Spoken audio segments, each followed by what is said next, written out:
المواطن راس المال الحقيقي للدوله المصريه. احنا بنحترم المواطن ومقتنعين زي ما قلنا ان هو بدون هذا المواطن بدون هذا الشعب لن تقوم لهذا البلد قائمه. احنا كان عندنا نموذج لطيف جدا بالنسبه للموضوع ان هو المواطن راس مال الدوله. تقدر تشوف الدوله بتحترم المواطن من تعاملها معاه ونظرتها ليه. في سنه 93 94 95 طلعوا فوق كده ان هم يعملوا مشاريع قوميه لمساعده الشباب. وعملوا الصندوق الاجتماعي لمساعده الشباب. قرروا ان هم هيدوا الشباب اعانات عشان يبداوا المشاريع الجامده بتاعتهم. وكانوا محددين للشباب المشاريع اللي يشتغلوا فيها. فكانوا بيدوا لكل شاب عربيه كده صغيره سوزوكي او عربيه 3 عجلات تقريبا، وقصاده اختيار من اثنين، يا يوزع فيها فاكهه يا يوزع عيش. وده كان لشباب الخريجين بالمناسبه، يعني كان الفئه المستهدفه الاولى خريجي الجامعات اللي بينتهي بقاله 16 سنه تمام عشان يطلع يوزع اي فاكهه، وكان دي حاجه محتاجه دراسه متخصصه. في نفس الوقت الهند بدات حاجه موازيه، اعلنت ان هي هتدعم كل شاب يدخل في البرنامج بتاعها دوت ب $2000. ال $2000 دول شاملين ان هم يدوا له كورسات في البرمجه يبقى بروجرامر ويسلموه جهاز كمبيوتر يقعد بيه بيتهم. هم عندهم طبعا ازمه سكانيه وازمه مروريه فظيعه. فكانوا بيعلموا كل واحد ازاي يبرمج ويدوا له الجهاز بتاعه ويترزع في بيتهم ما ينزلش عشان مش ناقصين زحمه في الشوارع، والانتاج بتاعه انا بحتكره. نتيجه الكلام ده كله ان احنا بقى عندنا حوالي 2000 3000 شاب عليهم قضايا شيكات وبيتحبسوا والحكومه بتطالبهم بالفلوس بفوائدها. ده المشروع بتاع مصر. والهند بقت الاولى على مستوى العالم في البرمجه. ده هو فكر في المواطن عنده باعتباره فرصه، واحنا هنا كنا بنتعامل المواطن على انه تهديد. عشان كده بنقول احنا الاستثمار الحقيقي عندنا هو في المواطن، عبر التعليم، عبر التدريب، عبر التثقيف. ده الكنز بتاعنا. قدرنا نستغله كويس البلد هتنهض، ما قدرناش مفيش امل. تتمحور سياسه الحزب حول دمج غالبيه الجماهير في الحياه السياسيه المصريه وتمكينها من المشاركه الفاعله في وضع السياسات العامه للدوله. احنا مش هنقعد نفكر الناس، احنا هننزل للناس نفكر معاهم. احنا عندنا عقيده بتقول ان الشعب او الجماهير جزء من الحل مش المشكله. احنا الناس هي تملك الحلول، الناس مش مصدر للمشاكل. الضمانه الوحيده اللي ما يجيش حد يركب على انفاس الناس تاني ان الناس تبقى فاهمه ايه اللي بيحصل ومشتركه في صنع القرار وفي رسم السياسه العامه للدوله. انا ما بجيبش خبير اجنبي مدرب كويس يرسم للناس السياسه بتاعتهم. الناس هي اللي عايشه، الناس هي اللي في البلد دي، الناس هي اللي تحدد. الكلام ده بقى شايف ان هو بلدي كده، شايف انه مش عاجبك، ده رؤيتك. في الاخر الكلام والسياسات العامه دي بتطبق على الناس اللي في البلد دي مش على حد تاني. وبالتالي لازم هم اللي يقرروا ايه هو الاصلح ليه، حتى لو ده متعارض مع النظريات العظيمه بتاعت الحضاره. طبعا في تجربه ممتازه جدا في البرازيل. فكنت بتكلم مع واحده هناك فبتقول لي هو لولا من ساعه ما جه ظبط الدنيا. قالت لي لا اسمه لولا دي سيلفا. فده كان اول حاجه. فقلت يا باشا قالت لي ونقل للناس نقله جامده جدا جدا. قلت لها هو كان تخصصه ايه؟ فقالت لي خيري. فقلت لها بتاع اقتصاد؟ قالت لي لا بتاع علم اجتماع، لا اجتماع سياسي، لا تربيه. طبعا عمال افكر في الانماط اللي موجوده عندنا. ان انت بتاع الوزاره واللي هتجيبه ويحكم وبتاع لازم يبقى استاذ جامعه او او ما شابه طبعا مش رجل اعمال كده. فعمال اقلب في النماذج اللي انا عارفها ظابط برضه مش كلها نماذج شرق اوسطيه. فصدمتني قالت لي ان هو كان شغال جزمجي. جزمجي بيلمع جزم. فما استوعبتش. فقالت لي لا هو كان شغال بتاع جزم وكان عضو في الحزب وبدا يرتقي في الحزب، والحزب لما لقى ان هو ليه شعبيه وانه بينجز فرغوه من شغله الجزم ديت وبركات الحزبي. بس ودخل انتخابات الرئاسه 3 مرات، صيد في اول مرتين وفي المره الثالثه نجح. اللطيف ان لولا دي سيلفا في عهده لما تولى الحكم هو جه لان الناس كانت كفرت بقى تماما. يعني كانت البرازيل والارجنتين لما وصل الحكم كان بيعلن انهيارهم افلاسهم التام. يعني الارجنتين كانوا كانوا واطين عن البرازيل، هربوا، الحكومه هربت. يعني الناس صحت صبح ما لقيتش حد في البلد. شويه ناس كده رئيس الحكومه والوزراء مشيوا وشويه جنرالات ومفيش حد في البلد وبدأوا يعملوا حكومه ائتلافيه. البرازيل قال لك احنا خلاص احنا فشلنا اعمل انتخابات، فعملوا انتخابات والعسكر ما تدخلوش فيها لان البلد كانت بايظه ما حدش يقدر يشيلها، فهو نجح. الجزمجي ده قدر ان هو قبل ما يمشي ان هو يحط البرازيل ثامن اكبر اقتصاد في العالم. ليه؟ لان الجزمجي ده كان قاعد بين رجلين الناس، بيسمع من الناس، عارف هم بيقولوا ايه، عارف حكاويهم، عارف هو الراجل بيوجعه ايه، كويس؟ اكيد الراجل بيتاذي لما بنزين ال 90 يغلى. الراجل مش هيعنيه ان بنزين 95 وبنزين الطيارات ما عليهوش ضريبه. كويس؟ الراجل هيتاذي لما مثلا عذرا في المثل ان السجاير الكليوباترا هيتفرض عليها ضرايب، واكيد هيتاذي اكتر لما يعرف ان السيجاره ما عليهوش ضرايب، يعني كلها حاجات تجنن. تمام؟ الراجل مش هيعنيه ان انت تقول له ان انا بدي الغاز بسعر مدعم لمصانع الحديد والسيراميك. كويس؟ طب وبعدين وانا مالي؟ بتديله ايه؟ ما هو بيبيع لي بالاسعار العالميه، يا تديله بالسعر العالمي بيبيع بالسعر العالمي وانا تديني فلوس زياده، يا تديله بسعر مدعم وتجبره انه يبيع لي بسعر مدعم فادفع رخيص، ما انت لازم الدنيا تبقى بالانس. فالراجل الجزمجي ده كويس هو ده اللي ظبط البرازيل، ليه؟ لانه من وسط الناس وعارف الناس بتقول ايه ومحتاجه ايه. كده بنقول احنا عايزين ننزل للناس، نسمع من الناس ونتكلم معاهم، وعشان كده بنقول ان احنا دورنا او احد الفلسفات او احد مرتكزات الحزب ان احنا ندمج غالبيه المصريين في اداره الشأن العام للدوله. ازاي؟ ان انا لازم اخد رايي.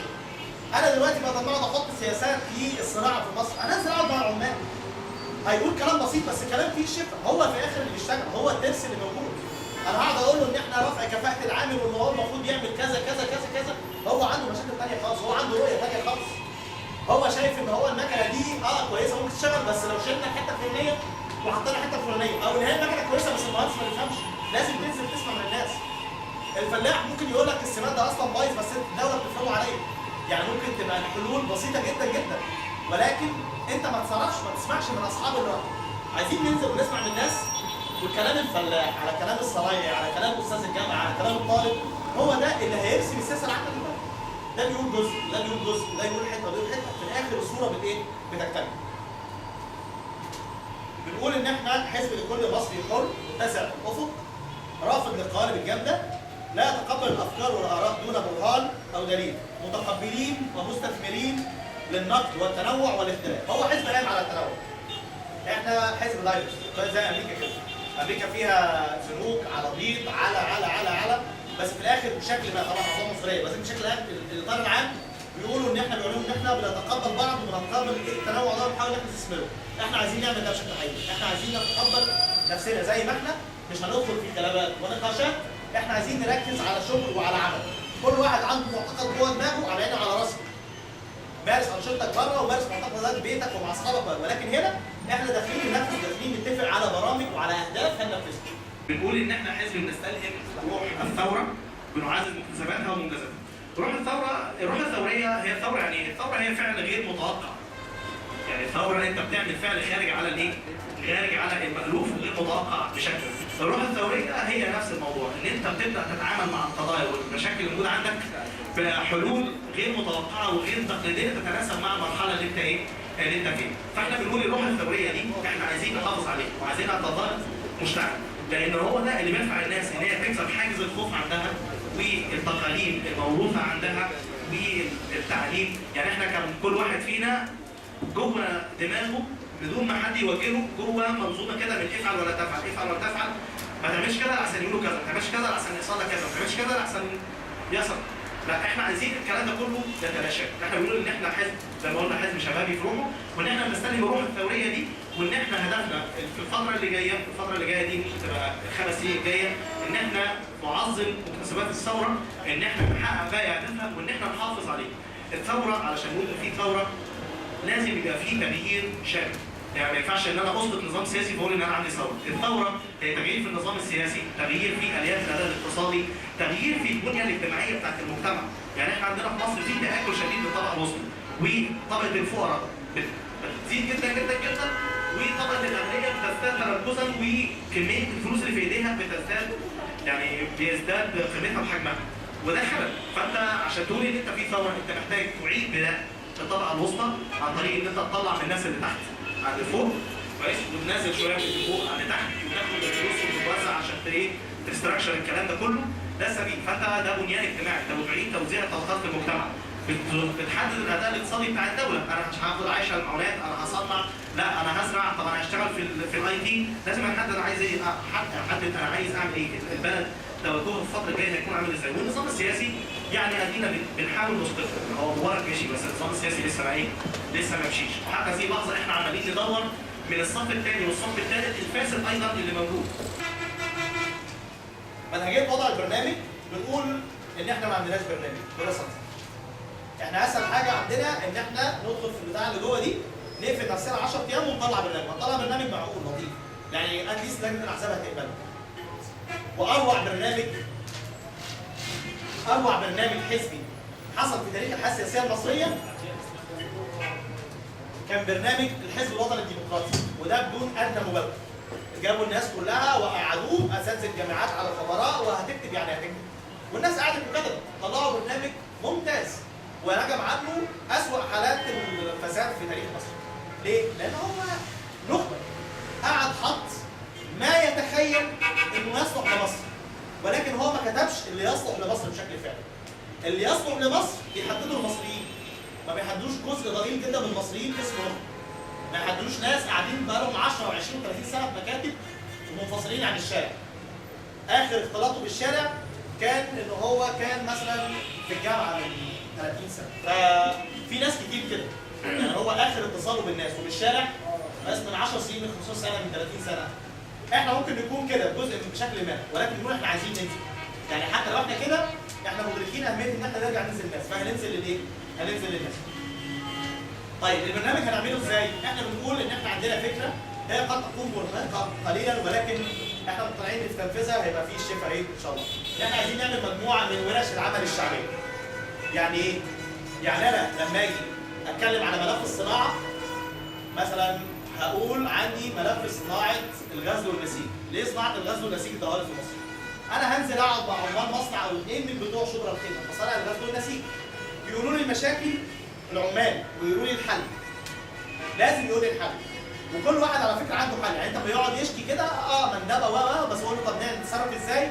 هيقعد يقول لك كلام، والكلام ده مش هتسمعه من حد تاني لان هو موجود في الطبقه دي بس، اللي ايديها في ايه؟ في المشكله وايديها في الشغل. وبعد كده نعمل ورشه ثانيه لاصحاب المصانع ومهندسين، ونقول لهم انتوا شايفين المشكله ايه؟ فيبداوا يقولوا لنا نوع ثاني من المشاكل ونوع ثاني من الايه؟ من الحلول. وبعد كده نتكلم مع المصدرين، انتوا يا جماعه هو الغزل المصري والنسيج اتضرب ليه؟ ليه ما يعرفش يتصدر؟ ليه بيستورد؟ ناخد الكلام ده بتاع دول ودول ودول مشاكلهم ونحلل وجهه نظرهم ونديه بقى للمتخصصين، بس مش عشان يفتي، مش عشان يطلع لي نظريه جديده، علشان يحط لي برامج الحلول دي في شكل برامج عمليه قابله للتنفيذ. ده كل دور ان هو ياخد كلام الناس ويحطه في شكل برامج تصلح للتنفيذ في دوله، خطوات نمشي عليها. ده هيتحل خلال 6 شهور، ده خلال سنتين، ده خلال 5 سنين. ده عايز تمويل كذا، وده عايز تمويل كذا، وده عايز تمويل كذا. ده محتاج دعم بشري، ده محتاج دعم فني، ده مش محتاج حاجه. الناس دي كويسه زي الفل، بس عندهم مشكله مثلا في العلاقات السياسيه، الدوله تفتح مسارات. ده اللي احنا مقتنعين ان هو ده اللي ممكن يحرك الدنيا في مصر. يبقى انت كده بتشرك الناس تحس انها جزء من الحل. انت بتجيب الحل فعلا من افواه الناس هتقبل لك الكلام ده وتبقى حريصه انها تنفذه زي اللي طالع من وسطهم. الكلام ده هيعدي سنين، لا الكلام ده مش هيعدي سنين، لان انا هشتغل شرايح ثانيا، مش هلف على كل المصانع في مصر، مش هلف على كل غيط في مصر.